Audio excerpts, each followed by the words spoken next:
Hello everyone, welcome to UGC NET Gyan computer science. तो आज की हमारी वीडियो का डिस्कशन है डे 3। इससे प्रीवियस हम डे 1 और डे 2 यूनिट 1 को कंप्लीट कर चुके हैं, जो हमने अपने 25 डेज़ की स्ट्रेटजी प्लान में डिस्कस किया था। तो उसके अकॉर्डिंग आज हम यूनिट 2 पे मूव करते हैं और यूनिट 1 से रिगार्डिंग हमने ऑलमोस्ट सारे पॉइंट्स कवर कर लिए हैं। अगर आपने वो वीडियोज़ नहीं देखी हैं तो आप डिस्क्रिप्शन में जाके वीडियोज़ देख सकते हैं। और अगर आप इस चैनल पर नए हैं तो प्लीज़ इस चैनल को लाइक कीजिए और सब्सक्राइब कीजिए, ताकि आपको आने वाले 20 डेज़ तक की सारी नोटिफिकेशंस मिलती रहे। तो स्टार्ट करते हैं अपनी क्लास को। फर्स्ट क्वेश्चन क्या है, the binary equivalent to 33 base 10। यहाँ पे बेस 10 है और हमें इसको बाइनरी फॉर्म में कन्वर्ट करना है। तो इस टाइप से क्वेश्चन पूछ लिया जाता है बहुत बार। एक क्वेश्चन पेपर 1 पेपर 2 दोनों में यहाँ से आता है। तो इसको हमें बाइनरी फॉर्म में लिखना है। तो इसके लिए हमारे पास दो मेथड है, या तो हम डिवीज़न मेथड करते हैं लाइक दिस 133 को हमने डिवाइड किया 2 से, 2 1 जा 2, 2 6 जा 12, 1 जो हमारा रिमाइंडर बचता है उसको हम इधर लिखते हैं। नेक्स्ट 2 8 जा रिमाइंडर 0 बचा, 2 4 जा रिमाइंडर 0, 2 2 जा रिमाइंडर 0, 2 1 जा रिमाइंडर 0। और इसको हमने डिस्कस कर चुके हैं हम अपनी क्लासेस वाली सीरीज़ में। नंबर सिस्टम जब हमने डिस्कस किया था, इसको हम रीड करते हैं नीचे से ऊपर की तरफ। ये हमारी मोस्ट सिग्निफिकेंट बिट होती है, ये हमारी लिस्ट सिग्निफिकेंट बिट होती है। तो इसको हम कैसे राइट डाउन करेंगे, 1 0 0 0 0 1, ये हमारी आ गई बाइनरी फॉर्म। और इसको दूसरा डायरेक्ट लिखने का क्या मेथड है, जो हमारी जो भी बाइनरी में नंबर चलता है वो 2 की पावर में चलता है। 2 raise to power 0, 2 raise to power 1, 2 raise to power 2, 2 raise to power 3, 2 raise to power 4, 2 raise to power 5 up to so on. तो 2 रेज़ टू पावर 0, किसी भी नंबर की पावर 0 क्या है 1, 2 रेज़ टू पावर 1 2, 4 8 16 32 64। तो इस तरीके से हम आगे अपने नंबर को बढ़ा सकते हैं। तो हमें यहाँ पे किस डेसिमल नंबर, ये हमारी डेसिमल नंबर्स हैं 2 की फॉर्म में, तो 33 लिखना है। तो 33 हमारा कैसे होगा, हमें क्या चाहिए 32 चाहिए, 32 प्लस 1 32 चाहिए और 1 चाहिए। तो इनकी जगह पे हमने लिख लिया 1 और बाकी हमें 16 8 4 2 ये नहीं चाहिए। तो ये हमारी हो गई बाइनरी रिप्रेजेंटेशन फॉर 33। ये हमारा डायरेक्ट मेथड है, हमें एग्जाम में इस मेथड को फॉलो करना है। तो यहाँ से हमारा कौन सा आंसर हुआ 1 0 0, option A will be the correct answer for this question. तो नेक्स्ट क्वेश्चन पे मूव करते हैं। The decimal value 0.25 is equivalent to binary value. हमें ये डेसिमल वैल्यू गिवन है 0.25, इसका भी हमें बाइनरी रिप्रेजेंटेशन लिखनी है। तो जो डेसिमल से पहले होता है उसको हम डिवाइड करते हैं, और जो डेसिमल के बाद नंबर लिखा होता है उसको हम मल्टीप्लाई करते हैं 2 से। तो देखते हैं इस क्वेश्चन को। 0.25 मल्टीप्लाई किया 2 से 50, डेसिमल से इधर हमें क्या मिला, कुछ भी नहीं मिला, 0, यानी कि 0। हम डेसिमल के बाद इस नंबर को पिक करेंगे और यहाँ पे पुट कर देंगे 0.0। अगेन दोबारा से मल्टीप्लाई किया 2 से, तो हमें क्या मिला 1.00। तो इस 1 को यहाँ से पिक किया और यहाँ पे हमें पुट कर दिया। और यहाँ पे 2 डेसिमल तक था, तो हम अपने आंसर को 2 डेसिमल तक भी रख सकते हैं। तो यहाँ से हमारा आंसर क्या आया 0.01 बेस 2। तो B will be the correct answer for this question. Next question पे मूव करते हैं। Hexadecimal equivalent to octal number. ये हमें हेक्साडेसिमल में कन्वर्ट करना है इस ऑक्टल नंबर को। तो ऑक्टल नंबर हमें क्या गिवन है 2 3 5 7, और किसमें हमें कन्वर्ट किसमें करना है इसको, हेक्साडेसिमल। तो हेक्साडेसिमल के लिए हमें कितनी, हेक्साडेसिमल में हमारे 16 नंबर्स होते हैं 0 to 15। तो 16 नंबर्स को रिप्रेजेंट करने के लिए हमें कितने बिट्स चाहिए 4, और यहाँ पे बेस क्या है 8 मीन्स ऑक्टल। तो 8 नंबर्स को रिप्रेजेंट करने के लिए कितने बिट चाहिए 3। तो पहले तो हम इसकी बाइनरी रिप्रेजेंटेशन लिख लेते हैं ऑक्टल बेस में। तो 2 को हम बाइनरी में कैसे लिखेंगे 0 1 0, 3 बिट्स चाहिए हमें, ये बिट छोड़नी नहीं है, इस बिट को भी यहाँ पे कंसिडर करना है क्योंकि ये बेस क्या था ऑक्टल। 3 को 0 1 1, 5 को 1 0 1, 7 को 1 1 1।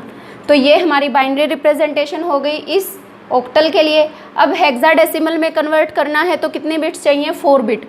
हम पेयरिंग करेंगे राइट टू लेफ्ट, लास्ट से पेयर करना शुरू करेंगे 4-4 बिट्स का और पेयर करते जाएंगे आगे तक। तो यहाँ से हमारा क्या नंबर मिला, 4। यहाँ से क्या नंबर मिला, ई मीन्स 14, 1 2 4 8, ऐसे भी काउंट कर सकते हैं। 8 + 4 12, 12 + 2 14।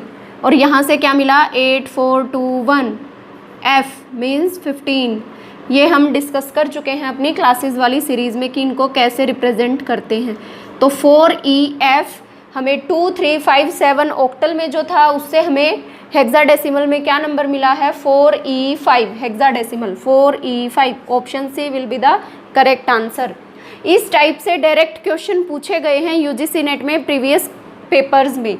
तो नेक्स्ट क्वेश्चन क्या है, octal equivalent to binary number. अब हमें ये बाइनरी नंबर दे दिया, इसको हमें कन्वर्ट करना है ऑक्टल में। इनके हमारे 2 मेथड हैं, या तो हमें किसी भी एक नंबर को जब हम दूसरे बेस में कन्वर्ट करते हैं, किसी any base to any base, तो उसके लिए या तो हम उसको पहले डेसिमल में कन्वर्ट करते हैं और डेसिमल से फिर हमें जिस भी नंबर में नंबर सिस्टम में कन्वर्ट करना है उसमें करते हैं। और अगर हमारा नंबर होता है बाइनरी में, तो बाइनरी में जब हमारा 2 की पावर में अगर हमारा नंबर है तो उसको हम डायरेक्ट कर सकते हैं पेयरिंग करके। अब ये बाइनरी नंबर दिया हुआ है, हमें चेंज करना है ऑक्टल में। तो ऑक्टल के लिए 8 नंबर को रिप्रेजेंट करने के लिए कितने बिट्स चाहिए, 3। तो सेम प्रोसेस अप्लाई करना है, पीछे से 3 3 की पेयरिंग करनी है। अब यहाँ पे ये एक 1 बच गया है, इसका हमें क्या करना है, इसका भी पेयर कर देंगे और 2 ज़ीरोज़ अपनी तरफ से ऐड कर देंगे पेयर पूरा करने के लिए। तो यहाँ से हमें क्या मिला, 1, यहाँ से 3, यहाँ से 5 और यहाँ से 3। 1 3 5 3 base 8 octal 1 3 5 3। Option C will be the correct answer. Next question को देख। नेक्स्ट क्वेश्चन क्या है, identify the operator which is commutative but not associative. यानी कि ये लॉजिक गेट से पूछा गया कि कौन सा ऑपरेटर है जो कम्यूटेटिव को फॉलो करता है, एसोसिएटिव को फॉलो नहीं करता।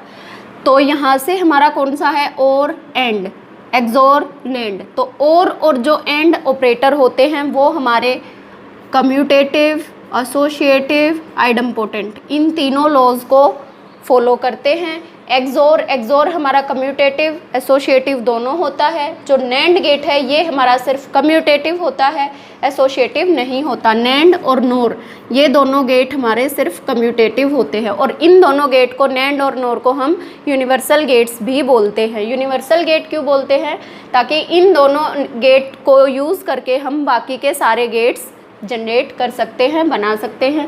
Next question, minimize the expression. ये हमें एक एक्सप्रेशन गिवन है, इसको हमें मिनिमाइज करना है। a into A plus B plus B into A plus B. इस टाइप से क्वेश्चन हमें एक्सप्रेशन गिवन होगा, उसकी मिनिमाइजेशन फॉर्म करनी है।